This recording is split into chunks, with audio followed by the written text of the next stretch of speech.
ಬೆಂಗಳೂರಿನ MSME DFO ಮತ್ತು ಶಿವಮೊಗ್ಗ ಜಿಲ್ಲಾ ಕೈಗಾರಿಕಾ ಕೇಂದ್ರದ ಸಂಯುಕ್ತಾಶ್ರಯದಲ್ಲಿ ಪ್ರಧಾನಮಂತ್ರಿ ವಿಶ್ವಕರ್ಮ ವಸ್ತು ಪ್ರದರ್ಶನ ಮತ್ತು ವ್ಯಾಪಾರ ಮೇಳವನ್ನು ಶಿವಮೊಗ್ಗದ ಅಂಬೇಡ್ಕರ್ ಭವನದಲ್ಲಿ ನಿನ್ನೆ ಆಯೋಜಿಸಲಾಗಿತ್ತು. 3 ದಿನಗಳ ಈ ಮೇಳವನ್ನು ಸಂಸದ ಬಿವೈ ರಾಘವೇಂದ್ರ ಉದ್ಘಾಟಿಸಿದರು. ಈ ಸಂದರ್ಭದಲ್ಲಿ ವಿಧಾನ ಪರಿಷತ್ ಸದಸ್ಯ ಡಾ ಧನಂಜಯ ಸರ್ಜಿ, ಎಂಎಸ್ಎಂಇ ಡಿಎಫ್ಒ ಬೆಂಗಳೂರು ನಿರ್ದೇಶಕ ಕೆ ದೇವರಾಜ್, ಎಂಎಸ್ಎಂಇ ಡಿಎಫ್ಒ ಸಹಾಯಕ ನಿರ್ದೇಶಕ ಎ ಶಿವಕುಮಾರ್, ಜಿಲ್ಲಾ ಕೈಗಾರಿಕಾ ಕೇಂದ್ರದ ಉಪನಿರ್ದೇಶಕ ಎಚ್ ಸುರೇಶ್, ಎಂಎಸ್ಎಂಇ ಅಧಿಕಾರಿ ಗೀತಾ ಮತ್ತಿತರರು ಉಪಸ್ಥಿತರಿದ್ದರು. ಬಳಿಕ ಸಂಸದ ಬಿವೈ ರಾಘವೇಂದ್ರ ವಿಶ್ವಕರ್ಮ ಯೋಜನೆಯಿಂದ ಪರಿಶಿಷ್ಟ ಸಮುದಾಯದ ರೈತ ಕುಟುಂಬಗಳು, ಕುಶಲಕರ್ಮಿಗಳಿಗೆ ಅನುಕೂಲವಾಗುತ್ತಿದೆ. ಜೊತೆಗೆ ಬೀದಿ ಬದಿ ವ್ಯಾಪಾರಸ್ಥರಿಗೂ ಸಾಲ ಸೌಲಭ್ಯ ನೀಡಲಾಗುತ್ತಿದೆ. ಈ ಯೋಜನೆಯ ಸದುಪಯೋಗ ಪಡೆದು ಉತ್ತಮ ಬದುಕು ಕಟ್ಟಿಕೊಳ್ಳಬೇಕು ಎಂದು ಕರೆ ನೀಡಿದರು. ನಾಯಕ ದೇಶದ ಪ್ರಧಾನಮಂತ್ರಿಗಳಿಗೆ ಒಂದು ಚಪ್ಪಾಳೆ ತಟ್ಟುವ ಮುಖಾಂತರ ಅಭಿನಂದಿಸಬೇಕು ಅಂತ ನಾನು ವಿನಂತಿಯನ್ನು ಕೂಡ ಈ ಸಂದರ್ಭದಲ್ಲಿ ಮಾಡಿಕೊಂತಾ ಇದ್ದೀನಿ. ಇವತ್ತಿನ ಕಾರ್ಯಕ್ರಮ ದೂರದರ್ಶನದೊಂದಿಗೆ ಎ ಶಿವಕುಮಾರ್ ವಿಶ್ವಕರ್ಮ ಫಲಾನುಭವಿಗಳ ವಸ್ತುಗಳಿಗೆ ಮಾರುಕಟ್ಟೆ ಕಲ್ಪಿಸಿಕೊಡುವ ಪ್ರಯತ್ನವನ್ನು ಈ ಮೇಳಗಳ ಮೂಲಕ ಮಾಡುತ್ತಿದೆ. ರಾಜ್ಯಾದ್ಯಂತ ಮೇಳಗಳು ನಡೆಯುತ್ತಿದ್ದು ಮೊದಲ ದಿನವೇ ಗ್ರಾಹಕರಿಂದ ಉತ್ತಮ ಪ್ರತಿಕ್ರಿಯೆ ವ್ಯಕ್ತವಾಗಿದೆ ಎಂದರು. ಇದು 3 ದಿನ ಕಾಲ ನಡೀತದೆ. ಅವ್ರು ಮಾಡೋ ಪ್ರಾಡಕ್ಟ್ ಎಲ್ಲ ಇಲ್ಲಿ ಡಿಸ್ಪ್ಲೇ ಮಾಡ್ತಾರೆ ಹಾಗೂ ಇಲ್ಲಿ ಸಾರ್ವಜನಿಕರು ಬಂದು ಅದನ್ನು ಪರ್ಚೇಸ್ ಮಾಡ್ತಾರೆ.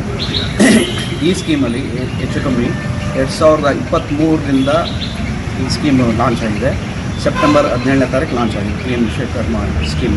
ಪ್ರಧಾನಮಂತ್ರಿಯವರ ವಿಶ್ವಕರ್ಮ ಫಲಾನುಭವಿ ಸುಧಾಕರ್, ಕೇಂದ್ರ ಸರ್ಕಾರ ಸಣ್ಣ ಉದ್ಯಮದಾರರಿಗೆ ಆರ್ಥಿಕ ಬೆನ್ನೆಲುಬಾಗಿ ನಿಂತು ಸಹಕರಿಸಿರುವುದಲ್ಲದೆ ತಾವು ತಯಾರಿಸಿದ ವಸ್ತುಗಳಿಗೆ ಮಾರುಕಟ್ಟೆ ನಿರ್ಮಿಸಿಕೊಡಲು ಬೆಂಬಲ ನೀಡಿದೆ.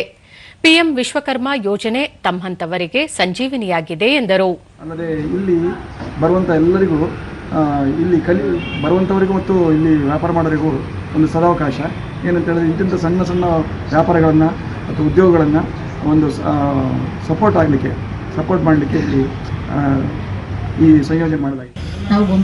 ಮತ್ತೋರ್ವ ಫಲಾನುಭವಿ ಶಾಲಿನಿ, ಚನ್ನಪಟ್ಟಣದ ಗೊಂಬೆಗಳನ್ನು ತಯಾರಿಸಿ ಮಾರಾಟ ಮಾಡುತ್ತಾ ಬಂದಿದ್ದು ದೇಶದ ಪ್ರಸಿದ್ಧ ಮೇಳಗಳಲ್ಲಿ ಭಾಗವಹಿಸಿ ಯಶಸ್ಸು ಕಂಡಿದ್ದೇವೆ.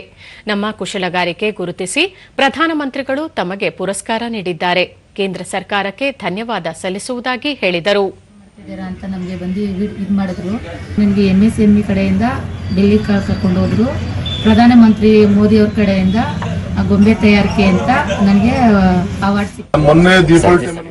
ಈ ಮೇಳದಲ್ಲಿ ರಾಜ್ಯದ ಬಾಗಲಕೋಟೆ, ಬೆಂಗಳೂರು, ಮೈಸೂರು, ಚಾಮರಾಜನಗರ, ಚನ್ನರಾಯಪಟ್ಟಣ, ಶಿವಮೊಗ್ಗ, ಚಿತ್ರದುರ್ಗ, ಚಿಕ್ಕಮಗಳೂರು ಸೇರಿದಂತೆ ಮುಂತಾದ ಕಡೆಗಳಿಂದ ಕೇಂದ್ರ ಸರ್ಕಾರದ ಯೋಜನೆಯ ಫಲಾನುಭವಿಗಳು ಪಾಲ್ಗೊಂಡು ತಾವು ತಯಾರಿಸಿದ ವಸ್ತುಗಳನ್ನು ಪ್ರದರ್ಶನ ಹಾಗೂ ಮಾರಾಟಕ್ಕಿರಿಸಿದ್ದರು.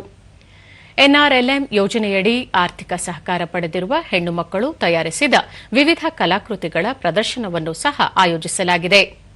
ಮರದ ಹಾಗೂ ಬಿದಿರಿನಿಂದ ತಯಾರಿಸಿದ ಗೃಹೋಪಯೋಗಿ ವಸ್ತುಗಳು, ಕೈಚೀಲ, ಪರ್ಸ್, ಫೈಲ್ಗಳು, ಉಣ್ಣೆ, ಖಾದಿ ಬಟ್ಟೆಗಳು, ಗೊಂಬೆಗಳು, ಹಪ್ಪಳ, ಸಂಡಿಗೆ ಸೇರಿದಂತೆ ವಿವಿಧ ಪದಾರ್ಥಗಳನ್ನು ಮೇಳದಲ್ಲಿ ಪ್ರದರ್ಶನದಲ್ಲಿರಿಸಲಾಗಿದೆ.